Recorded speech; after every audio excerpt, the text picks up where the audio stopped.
आज हम लोग John Maynard Keynes, J M Keynes के बारे में जानेंगे। जॉन मेनार्ड केन्स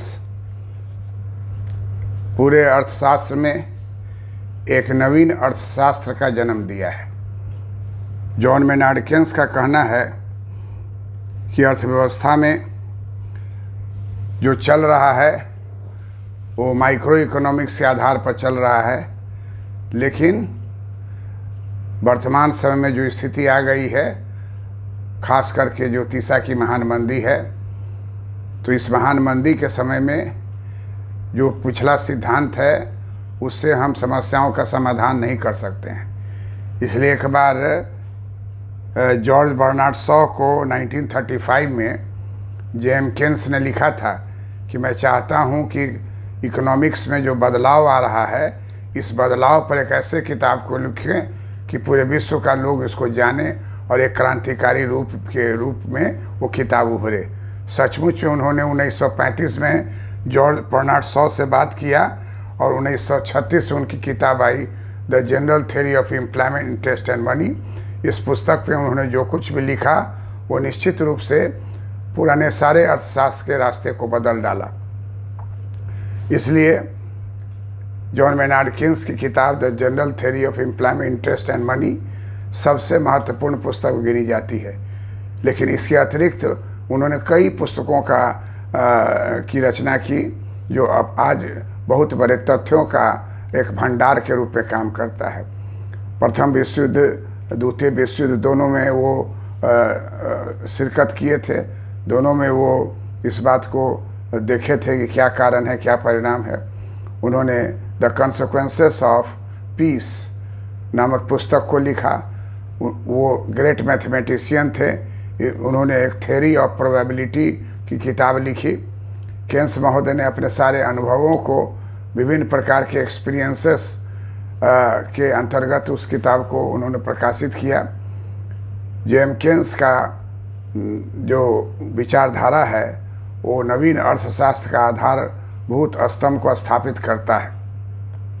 कहा जाता है कि अर्थशास्त्र में एडम स्मिथ और कार्ल मार्क्स के रैंक के बराबर जॉन मेनार्ड केन्स को स्थान दिया गया है।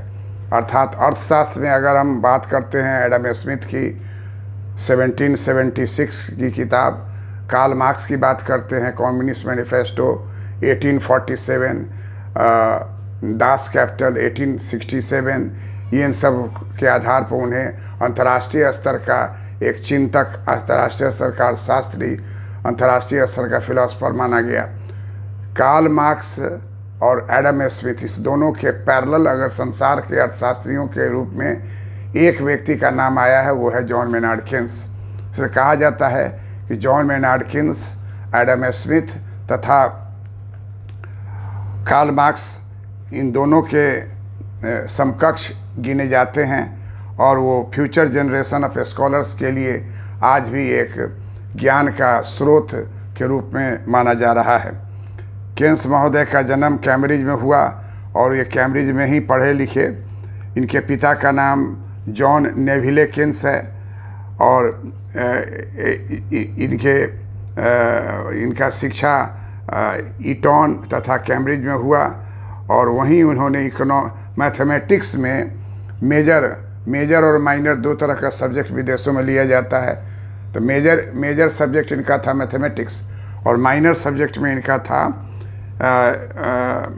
मैथमेटिक्स और माइनर में था इन्होंने लिया philosophy and economics. Philosophy and economics को इन्होंने माइनर सब्जेक्ट में लिया और मेजर सब्जेक्ट में इन्होंने लिया मैथमेटिक्स। बाद में ये बड़ा ही इनमें योग्यता था, जनरल नॉलेज भी बहुत मौजूद था, साइंस मौजूद था, फिलॉसफी, इकोनॉमिक्स ये सब का ज्ञान था। तो ये सिविल सर्विस में अपियर हुए और वहाँ सिलेक्ट हो गए और क्लास 1 ऑफिसर के रूप में उस अंग्रेज़ के ज़माने में जब भारत में अंग्रेज़ का राज था तो भारत में उनका पोस्टिंग हुआ और वो सिविल सर्विस पोस्ट इंडिया में ऑफिसर के रूप में कार्य किए। यहाँ के बाद, यहाँ काम करने के बाद वो लौटे, भारत से इंग्लैंड लौटे और वहाँ जाकर उन्होंने अपने टैलेंट का सही उपयोग समझा, क्योंकि उन्हें कैम्ब्रिज यूनिवर्सिटी में कैम्ब्रिज यूनिवर्सिटी में लेक्चरर का पद प्राप्त हुआ, टीचिंग फैकल्टी के रूप में प्राप्त हुआ, और उन्होंने वहीं जाकर कैम्ब्रिज में पढ़ाना शुरू किया। साथ ही साथ इकोनॉमिक जर्नल निकलता था, जो आज भी निकलता है, बहुत ही अंतर्राष्ट्रीय स्तर का जर्नल है। वहीं उनको तुरंत जो है एडिटर बना दिया गया। इकोनॉमिक जर्नल ऑफ इंग्लैंड पूरे विश्व में महत्व रखता था, और उसके एडिटर बनाए गए, और 33 बरस तक ये एडिटर रहे, जब तक जीवित रहे यही एडिटर रहे। केन्स का कहना था कि वो अपने टैलेंट को चाहता है कि सही तरीके से बिजनेस लाइफ में भी लगाएं, और पढ़ाई में भी लगाएं, शिक्षण में भी लगाएं, सोशल प्रॉब्लम को दूर करने में भी लगाएं। और इसलिए उन्होंने अपना फिलोसफिकल फाउंडेशन ऑफ प्रोबेबिलिटी नामक पुस्तक को लिखा, जिससे जो कि वहाँ ग्रेजुएशन में कोर्स में पढ़ाया जाता है। उनकी किताब कैम्ब्रिज में ग्रेजुएशन मैथमेटिक्स कोई करता है तो केन्स की किताब जो है फिलोसफिकल फाउंडेशन ऑफ प्रोबेबिलिटी, वो किताब वहाँ चलती है। ये जो हैं अपने एजेंट के थ्रू इंटरनेशनल करेंसी का खरीद बिक्री का भी काम करते थे ऑफ टाइम में। ये कहते थे कि ऑफ टाइम में हम कुछ अपना हॉबी बनाए हुए हैं, तो इसी हॉबी में वो खरीद बिक्री का काम करते थे। और कहा जाता है कि $2 मिलियन की कमाई इन्होंने किया केवल इंटरनेशनल करेंसी में स्पेकुलेटिव मोटिव से। इसलिए इन्होंने अपने जनरल थ्योरी एम्प्लॉयमेंट इंटरेस्ट में स्पेकुलेटिव मोटिव को सबसे महत्वपूर्ण तत्व माना है, तरलता पसंदगी के अंतर्गत। ये कहते हैं कि हमारा जो टाइम स्पेयर टाइम है, कैम्ब्रिज में पढ़ाने के बाद जब हमको टाइम बच जाता है, सोशल एक्टिविटीज़ से टाइम बच जाता है, उस टाइम में हम इंटरनेशनल करेंसी के फ्लक्चुएशंस का अध्ययन करते हैं, और तुरंत जो है फ़ोन करते हैं अपने ट्रेडर को कि हमको इस करेंसी को बेचना है, इस करेंसी को ख़रीदना है। इतना चतुरता से और इतने संयम से इस काम को उन्होंने किया कि लेक्चरर रहते हुए भी इन्होंने $2 मिलियन का एक फॉर्चून तैयार कर दिया, जो अत्यंत ही महत्वपूर्ण माना जा सकता है।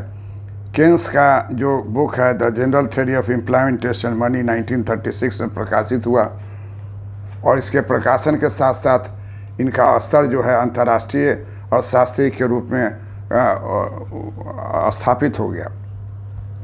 इस पुस्तक में इन्होंने क्लासिकल सिद्धांत का जो इक्विलिब्रियम सिद्धांत है उसको रिजेक्ट कर दिया। कहा कि इक्विलिब्रियम जो है saving is equal to investment से इक्विलिब्रियम हो जाता है, ये बात हम नहीं मानते हैं। इक्विलिब्रियम जो है फुल एम्प्लॉयमेंट पर ही होगा, इसको भी हम नहीं मानते हैं, बल्कि फुल एम्प्लॉयमेंट के पहले ही इक्विलिब्रियम की स्थिति में अर्थव्यवस्था आ जाती है। इसलिए अंडर फुल एम्प्लॉयमेंट इक्विलिब्रियम के नाम से जाने लगा। इन्होंने अर्थशास्त्र में समस्त मांग फलन और समस्त पूर्ति फलन को लिया।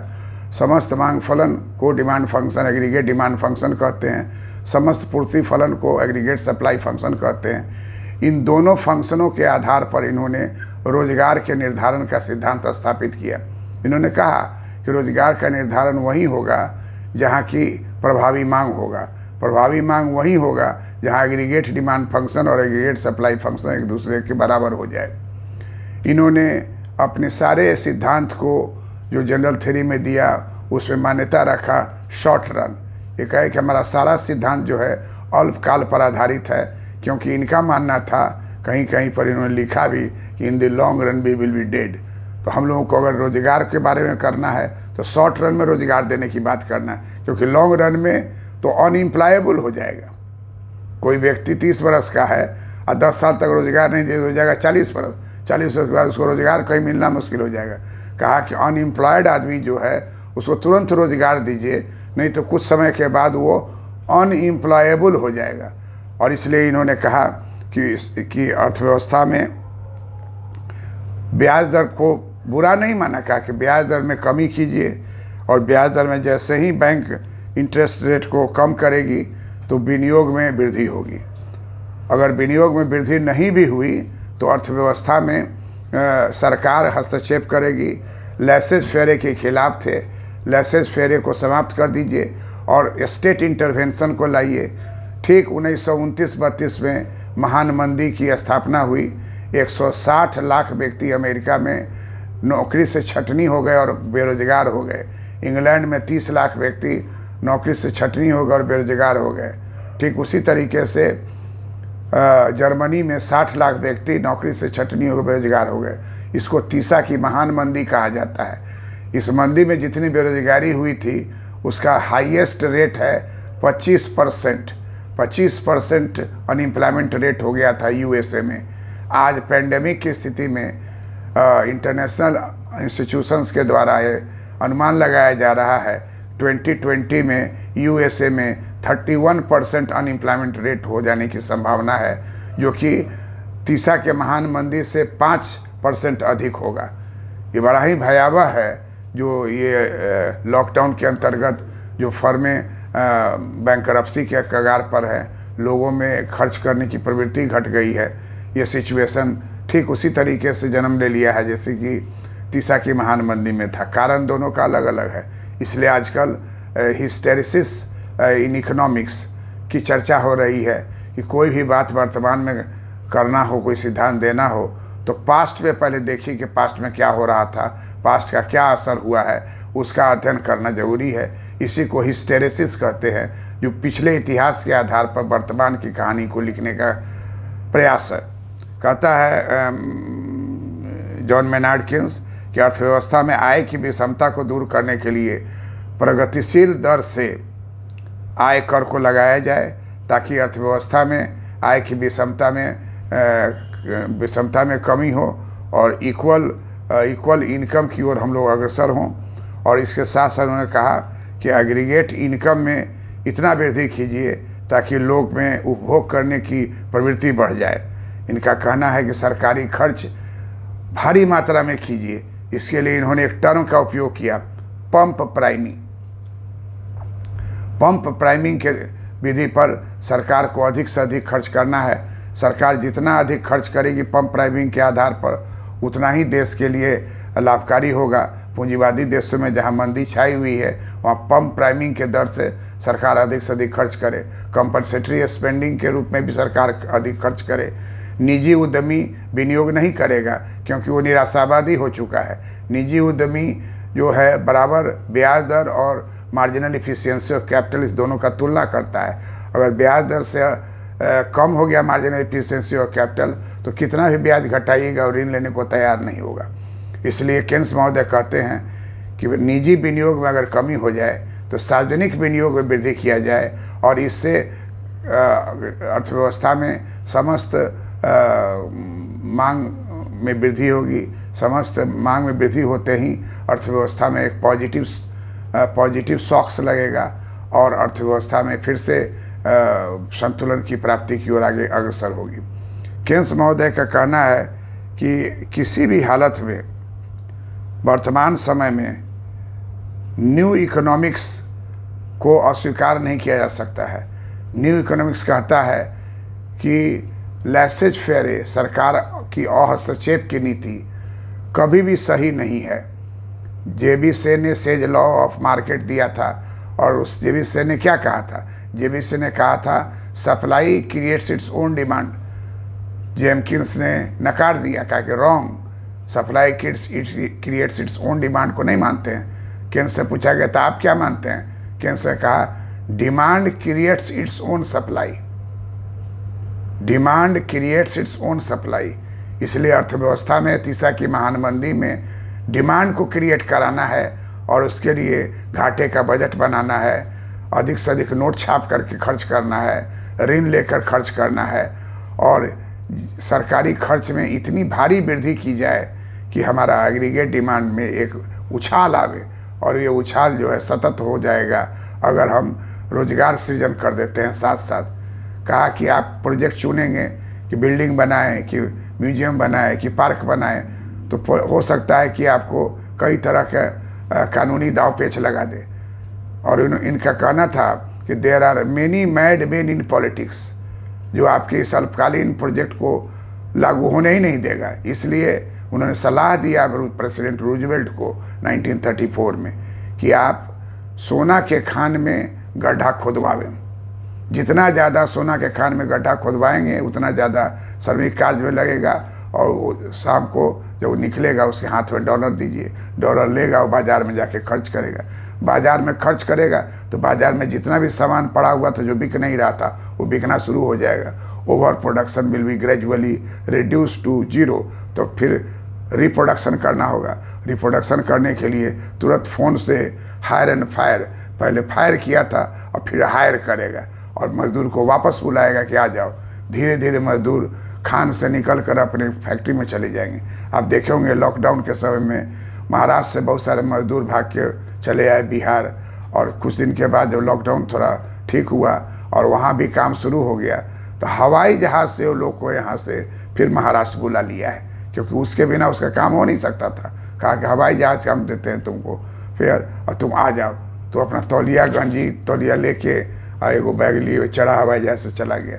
तो कहता है उसी तरीके से ये हुआ जैसे कि तीसा की महान मंदी के समय लोग नहीं काम था तो क्या करता था, तो गड्ढा खोदने वाला जो प्रोजेक्ट है ज्वाइन कर लिया। अब देखे होंगे लॉकडाउन के समय में न्यूज़ में आया था कई टीचर जो MA BEd हैं, औरत जो MA BEd हैं, वो महात्मा गांधी नरेगा कार्यक्रम में काम कर रहे थे, और उसको प्रेस वाला पूछा भी तो बोला क्या करें, कहीं सब स्कूल बंद है, पढ़ाई बंद है, तो हम यही काम करते हैं जो 300 रुपया मिलता है उससे हम लोग हस्बैंड वाइफ अपना दोनों कमाते हैं। तो कहा जाता है कि शॉर्ट पीरियड में आप रोज़गार देंगे तो कोई भी व्यक्ति उसको प्राप्त करेगा बनस्पत के बेरोजगार और आइडल बढ़ने से। तो इस तरीके से केन्स महोदय ने कहा कि हर हालत में इन्फ्लेशन की बात वो नहीं कर रहे हैं, वो डिफ्लेशन की बात कर रहे हैं। तो इसलिए कुछ आलोचक का कहना है कि केन्स का सिद्धांत डिप्रेशन इकोनॉमी है। केन्स का सिद्धांत डिप्रेशन की अवस्था में बहुत अच्छा काम करता है, लेकिन आलोचक तो अर्थशास्त्र में छोड़ता नहीं है। आलोचक का कहना है कि अगर अर्थव्यवस्था में इन्फ्लेशनरी प्रेशर हो रहा है तो उस स्थिति में केन्स का सिद्धांत उतना सफल काम नहीं करेगा जितना कि डिप्रेशन में करता है। इसलिए Keynes is called as economics of depression, economist of depression, ये आलोचक का कहना है। लेकिन कुल मिला के हम यही कहेंगे कि न्यू इकोनॉमिक्स के जन्मदाता JM केन्स हैं, जॉन मेनार्ड केन्स। और जॉन मेनार्ड केन्स का जन्म 1883 में हुआ और इनकी मृत्यु 1946 में हुई। मृत्यु के पहले ये ब्रेटन वुड्स कॉन्फ्रेंस में हिस्सा लिया। ब्रेटन वुड्स कॉन्फ्रेंस में इन्होंने ब्रेटन वुड्स गोल्ड स्टैंडर्ड को स्थापित किया। अमेरिका के अर्थशास्त्री मिस्टर व्हाइट के साथ, अमेरिका के प्रेसिडेंट रूजवेल्ट के साथ मिलकर JM केन्स ने IMF और IBRD की स्थापना की, जो आज भी चल रहा है। इस तरीके से JM केन्स को हम न्यू इकोनॉमिक्स के जन्मदाता कहते हैं। ग्रेट इकोनॉमिस्ट ही केवल नहीं कहा जाएगा, इनके बारे में कहता है कि इनको ग्रेट इकोनॉमिस्ट या ब्रिलियंट इकोनॉमिस्ट कहिएगा तो ये अंडर एस्टिमेट है। इनके नाम के लगाइए genius. John Maynard Keynes is genius. John Maynard Keynes is genius as Marshall was genius in 1890. So Keynes became genius in 1936. Thank you.